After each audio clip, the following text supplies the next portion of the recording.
So as far as the on-page SEO, if someone just puts up a WordPress blog and just starts writing and they write good content or they create good videos or they create good audio recordings and they put them there, is that enough? I mean, it's kind of like if they build it, they will come, but it's if I build it and put some effort into it and create some good content, they will come. Is that enough, or do we have to know about, oh, no, the keyword needs to be here, it needs to be there, It's not we about need the keyword needs to HTML? be here or needs to be there. You can use Okay, a plugin like All-in-One SEO to cheat your way through.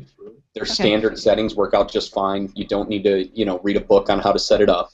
The key is you need an audience, and it doesn't matter if that audience is 50 people. If you've got an audience, they will help you get that traffic because the social activity pointing to your website, which of course is traffic. If someone posts your link on Facebook and it gets visited a lot, that increases your authority of your website on Facebook. So that kind of thing is becoming a much greater indication of authority to Google and the other search engines. Who knows it? Google has become a verb, but who knows it 5 years from now? It could be Yahoo again. Or yeah, it could be any other search engine. It could be Bing. Microsoft could win. You don't know what's going to happen. The truth is, just be awesome. Don't worry about what they want right now. Just be awesome and build your audience because your audience is never-ending traffic. It's like push-button traffic. They say the power is in the list, but the list now can be many different things. It could be YouTube right, subscribers. It could okay, be fans on Facebook. Or for me, I'm in that rare situation where a bunch of my potential customers are my friends on Facebook. So I can promote, if I have, this is like the social selling ideas. If I have a product that's like no-brainer, this $200 product selling for $10 for a week, I can promote a post and make $1,000 for $7 because my friends and subscribers are actually potential customers that do what I do. So okay, trading $7 for $1,000 is pretty cool. I'll do that any day. yeah. Um, Yeah, that's a problem good is, ROI, I'd say. yes, yes, but the problem is there isn't always a situation where it's good for social selling. So Okay, I have an audience. I have an email list. I don't have YouTube. That's a complex story we don't want to start. okay, But I'm out there, and people trust and respect me because I put out great stuff. I do things no one else can do because I'm not like everybody else. And maybe that's the key thing you can pull from this as well. Be unique.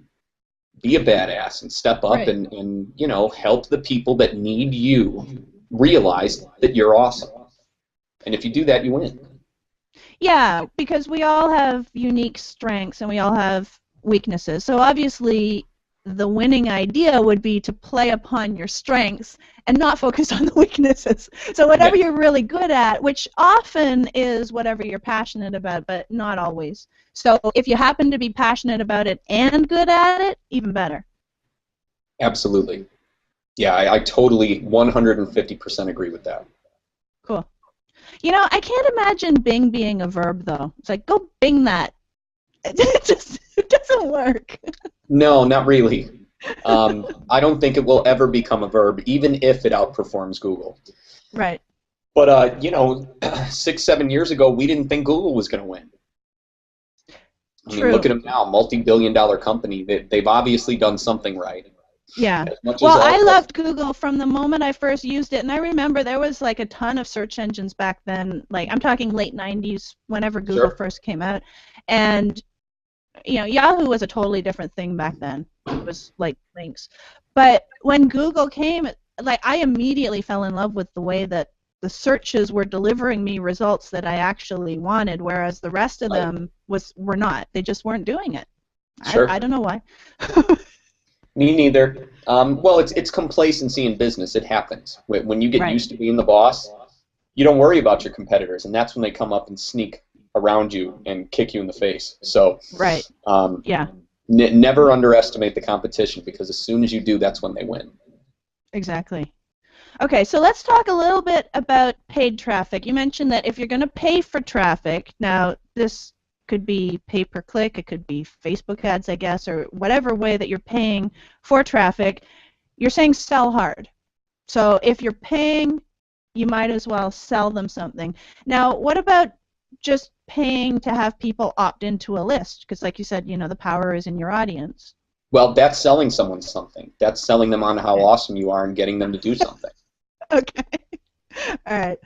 So typically, what kind of page would you send people to if you are paying for the ad? It all depends upon the form of traffic that you're using. Okay. It's going to vary greatly, and depending on the network, some will allow you to send traffic to a squeeze page, but for instance, AdWords will not. Okay. So you really have to, again, it's a question of creating the path to the sale, which can be an opt-in form. So with AdWords, I would recommend sending them to a piece of content that's structured perfectly to guide them to whatever it is you would give them through an opt-in, and have that be the only link that they can click on the entire page. If you do Okay, so that, for example, it could be like the videos that you were talking about earlier, instead of just having them on YouTube or Vimeo, that could be also on your landing page, guiding them through the same process. yes, but Okay. I would recommend not taking, for instance, a YouTube video and embedding it, because they have too many options to click on to leave your website.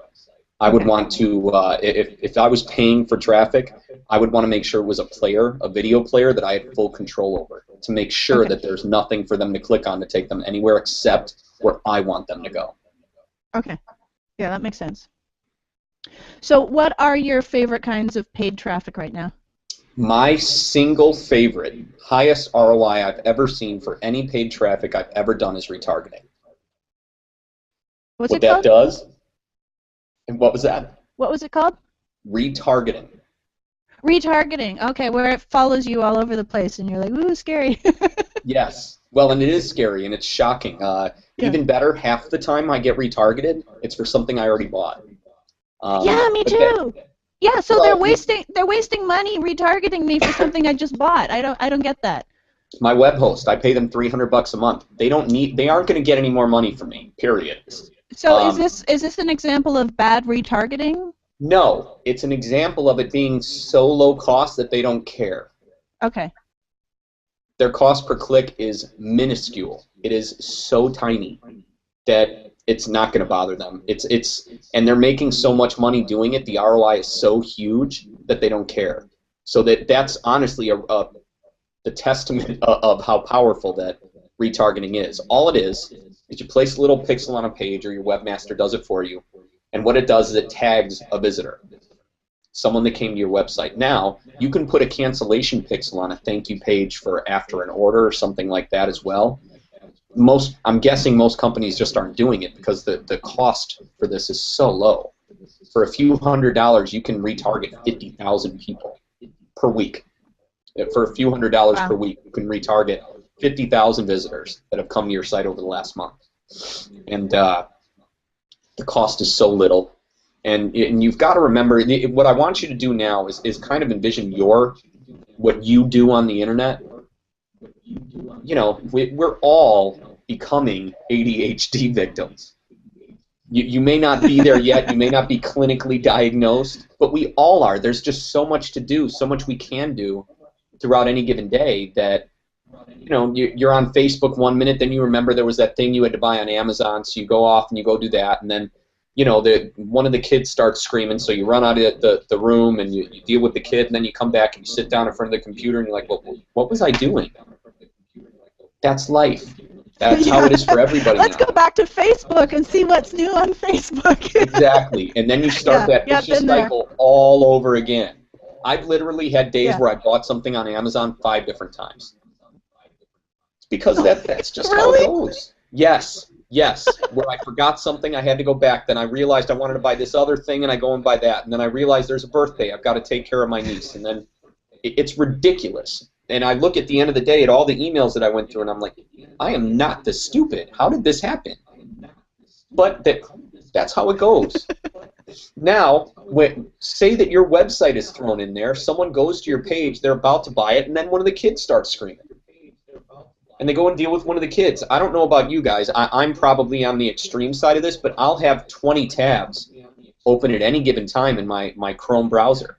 So, Oh, I have more than that.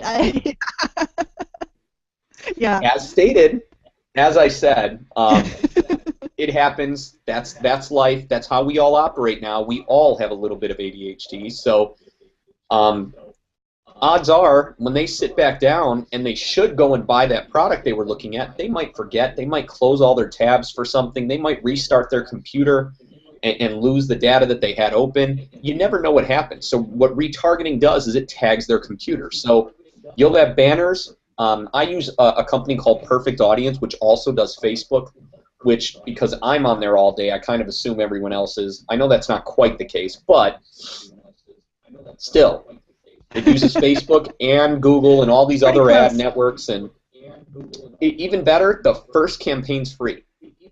At least it starts that way, depending on how much traffic you get. Okay. You get your first $60 spend for free. So totally worth testing, because you should make, even if you have a terrible sales process, $300 to $500 off of that $60, and it costs you nothing. So at least test it. Really? Yes. Okay, so it's called Perfect Audience, and it retargets through both Google and Facebook? Google, other networks, and Facebook. And they just added Okay. the ability to target news feeds, which was new. That's Wow. like the suggested or sponsored story type stuff. So it's not just in the little ad bar that everyone knows to ignore either. So very, very effective, really powerful stuff. And once you see the huge ROI from it, you'll never go back.